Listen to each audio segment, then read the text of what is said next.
magaalada Boorama ee xarunta gobolka Awdal waxaa maanta si rasmi ah looga furay xafiiska ololaha ee xisbiga mucaaridka UCID ee labada musharax ee garyaqaan Cabdinaasir Yuusuf Sanjeex oo tartamaya golaha deegaanka ee degmada Boorama iyo musharax garyaqaan Saleebaan Cawaale Good oo tartamaya golaha wakiilada Somaliland. labadan musharax oo tartami doona xisbiga mucaaridka UCID doorashada isku sidkan ayaa waxaa maanta furitaanka xafiiskooda laga dareemayay taageerada ballaaran ay ku haystaan magaalada Boorama waxaana xafiiska ku soo xumay tiradada kuwaasi oo qayb ka ah taageerayaasha labadani musharax. munaasabada xadhigga jarka ayaa waxaa halkaasi ugu horeyn ka hadlay waxgarad cuqaal dhalinyar waxaana ay soo dhaweeyeen musharaxnimada labadan musharax ee u tartamaya golaha deegaanka iyo golaha wakiilada Somaliland waxaana ay yiraahdeen ololaha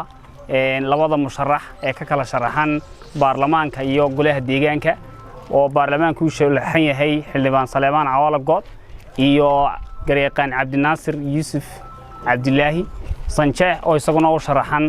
golaha deegaanka. maanta waxaa noo sharaf ah inaan si rasmi ah xafiiskii shacabka aan u furnay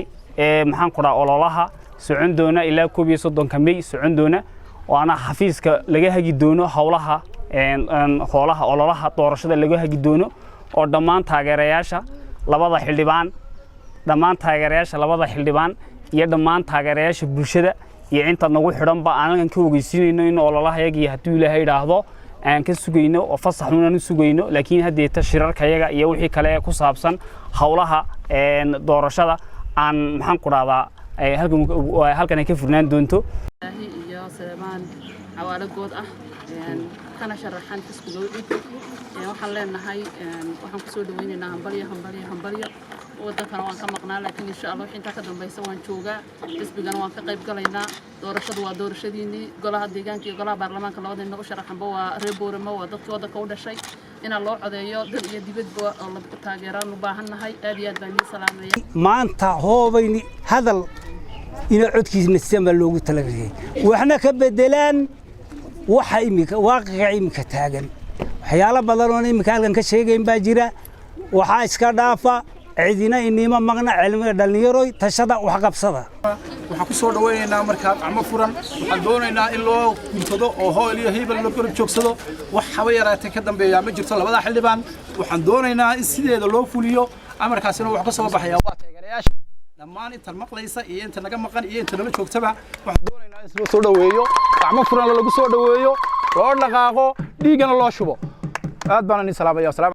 oo kala sharaxan yihiin Cabdinaasir Yuusuf Sanjeex golaha deegaanka halka uu sharaxan yahay Saleebaan Cawaale Good golaha wakiilada. horta waa sida hore loo soo sheegay hadalladii waa la soo dhameeyay kale aniguna waxaan ka hadlayaa maxay ahaydaan qaybtii dhalinyarada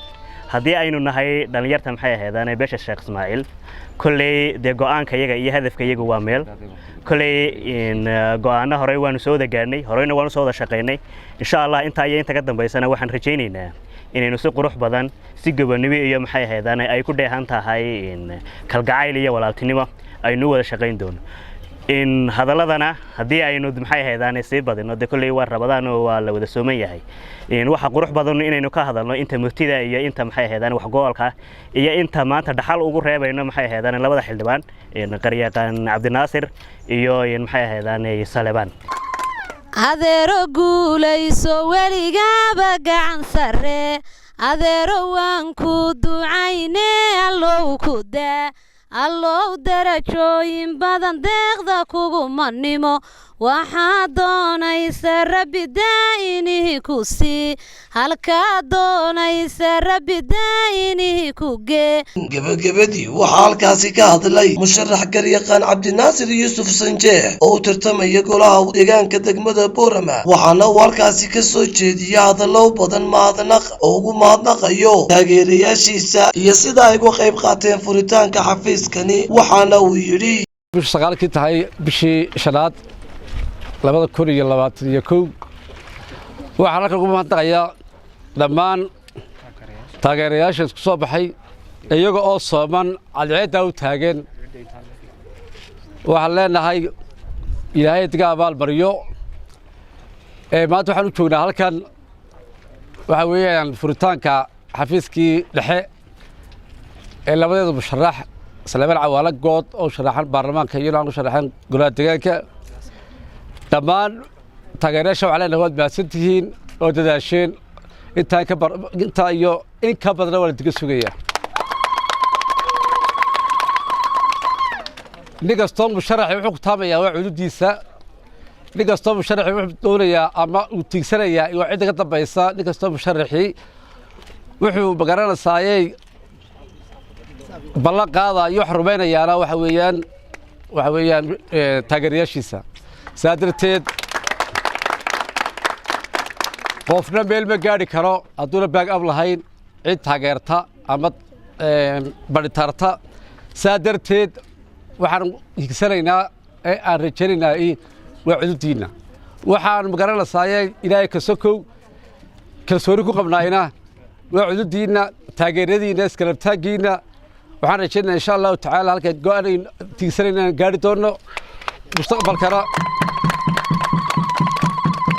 degmada waxaan ka bedeli doonaa ay noqon doonto halka aad gacantiinu ayna gaadhsiiso si kastaba ahaatee xafiiskani ayaa noqonaya kii ugu horreeyey magaalada Boorama laga furo tan iyo intii lagu dhawaaqay musharixiinta golaha wakiilada iyo golaha deegaanka Maxamed Cabdilaahi Dabshid Kalsan TV magaalada Boorama.